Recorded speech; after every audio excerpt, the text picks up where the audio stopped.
এক মেয়ে তার শ্বশুর বাড়ি যাওয়ার আগে বাবাকে প্রশ্ন করলো, বাবা, আমাদের সামনের উঠোনের ওই গাছটাকে কি পেছনের বাগানে লাগানো যায় না?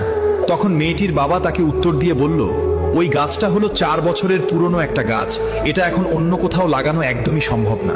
এখন যদি এই গাছটাকে অন্য কোনো জায়গায় নিয়ে লাগানো হয়, তবে সেটা নতুন মাটিতে নিজেকে মানিয়ে নিতে পারবে না এবং গাছটা মরে যাবে। নিজের বাবার মুখে এই কথা শোনার পর মেয়েটা তখন হাউমাউ করে কাঁদতে কাঁদতে বাবাকে বলতে লাগলো, আচ্ছা বাবা, একটা কথা বলো তো, 4 বছরের একটা পুরনো গাছ যদি অন্য জায়গায় নিজেকে মানিয়ে নিতে না পারে, নতুন মাটিতে নিজেকে একদমই বাঁচিয়ে রাখতে না পারে, তাহলে আমি তো তোমার এই ঘরে 20 বছরের পুরনো একটা মেয়ে।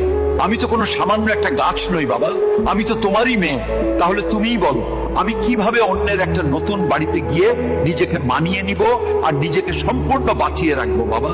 মেয়ের মুখে এমন একটা কথা শোনার পর তার পরিবারের সবাই যেন একদম অবাক হয়ে গেল, আর তার বাবা অঝরে হাউমাউ করে কাঁদতে লাগলো। আসলে আমরা ছেলেরা মেয়েদের জীবনটাকে যতটা বেশি সহজ বলে মনে করি, তাদের জীবনটা কিন্তু ততটাও বেশি সহজ নয়, অনেক কঠিন।